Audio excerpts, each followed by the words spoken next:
Baada ya mvutano mkali kuongezeka kati ya vikosi vya FARDC, wazalendo na makundi ya waasi wa M23, kwa mara nyingine tena jeshi la Jamhuri ya Kidemokrasia ya Kongo FARDC likisaidiwa na wapiganaji wa wazalendo limefanikiwa kuwarudisha nyuma waasi wa Twirwaneho Minembwe katika eneo la Point Zero kwenye nyanda za juu za Fizi. Kwa mujibu wa taarifa za kijeshi na vyanzo vya eneo hilo, mapigano yaliripotiwa katika maeneo ya kimkakati ya milimani ambapo vikosi vya serikali vilifanikiwa kusimamisha mashambulizi na kuimarisha udhibiti wa eneo hilo. Wakati huo vyanzo vya ndani vinaeleza kuwa wazalendo na kundi la Kibukila mtetezi wamechukua udhibiti wa sehemu wa mji ya Mikenge katika sekta ya Itombwe wilayani Mwenga mkoani Kivu Kusini mashariki mwa DRC. Maendeleo haya yanaashiria kuendelea kwa mapigano katika maeneo ya milimani ya Sud Kivu ambako makundi mbalimbali yenye silaha yamekuwa yakigombania udhibiti wa maeneo ya kimkakati. Mapigano mengine yameripotiwa Jumatano 4 Februari katika kituo cha biashara cha Bule wilayani Jugu kati ya jeshi la Jamhuri ya Kidemokrasia ya Kongo FARDC na wanamgambo wa kundi la Convention pour la Révolution Populaire CRP linaloongozwa na Thomas Lubanga. Baada ya mapigano hayo kuzuka katikati ya mji wa Bule, wakazi waliokuwa wakijaribu kurejea makwao walilazimika kukimbia tena kwa hofu. Shughuli za kijamii na kiuchumi ambazo zilikuwa zimeanza kurejea taratibu katika siku za hivi karibuni zimesimama kabisa kwa mara nyingine. Kwa mujibu wa washuhuda walioko eneo la tukio, mapigano yalianza majira ya saa 2 asubuhi kwa saa za huko katika kijiji cha Ngele karibu na kambi ya wakimbizi wa ndani walioko katika tambarare ya Savo. Mkazi mmoja aliyekimbilia eneo hilo kujikinga na risasi alisema milio ilisababisha taharuki kubwa miongoni mwa wananchi, wengi wao wakiwa wakimbizi wa ndani. Mapigano hayo yaliendelea kuelekea katika kituo cha biashara cha Bule ambapo inaripotiwa kuwa yamedumu kwa takriban saa 6. Vyanzo vya eneo hilo vinaeleza kuwa wapiganaji wa CRP wameonekana tena katika kituo hicho na maduka machache yaliyokuwa yamefunguliwa baada ya kipindi kifupi cha utulivu yalifungwa mara moja.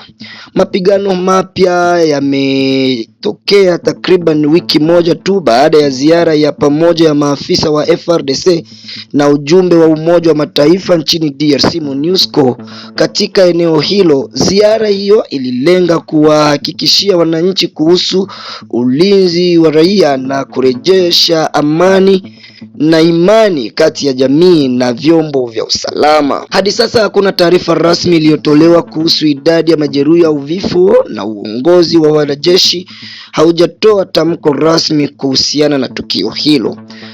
Raia 4 waliouawa na pikipiki 6 kuchomwa moto katika shambulizi la kuvizia linalodaiwa kufanywa na waasi wa ADF Jumanne tarehe 3 Februari katika kijiji cha Mulolia takriban kilomita 10 magharibi mwa Oicha, makao makuu ya wilaya Beni mkoani Kivu Kaskazini. Kwa mujibu wa vyanzo vya usalama, shambulio hilo lilitokea majira ya saa 2 asubuhi kwa saa za huku. Inadaiwa kuwa waasi wa ADF walitokea upande wa magharibi mwa Manmove, eneo lililoshambuliwa pia siku 2 zilizopita. Walivamia wasafiri waliokuwa wakitumia barabara ya Oicha, Mulolia na Manove. Katika tukio hilo wasafiri 4 waliuawa papo hapo huku pikipiki 6 zikiteketezwa kwa moto. Shambulizi hili linafikisha idadi ya raia waliouawa katika eneo hilo kuwa 9 ndani ya siku 3 pekee. Siku hiyo hiyo shambulizi jingine la aina hiyo liliripotiwa katika eneo la Malibo. Hata hivyo, wakulima waliolengwa waliweza kutoroka na kufika salama Oicha.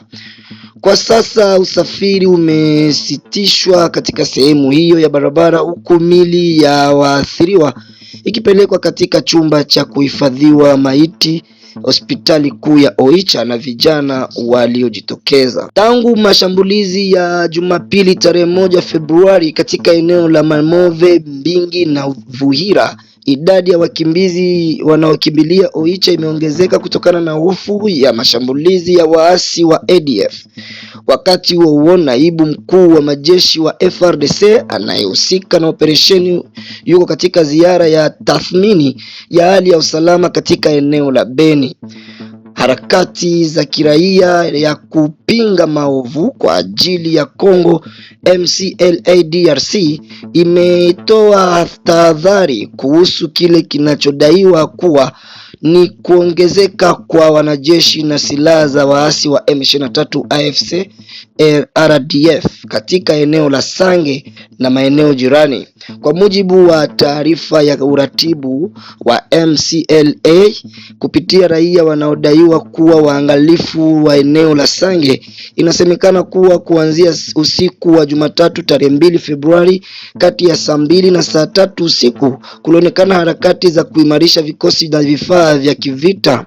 Harakati nyingine zimeripotiwa tena Jumanne tarehe 3 Februari mwaka 2006 majira ya saa 8 mchana. MCLA imezitaka mamlaka za kijeshi za FARDC na wapiganaji wa wazalendo kuwa macho, ikidai kuwa kuna wasiwasi juu ya nia ya kimkakati ya waasi hao. Pia imetoa wito kwa jumuiya ya kitaifa na kimataifa kufuatilia kwa karibu hali hiyo, ikisisitiza madai ya kutekelezwa kwa makubaliano ya amani na kundi la M23.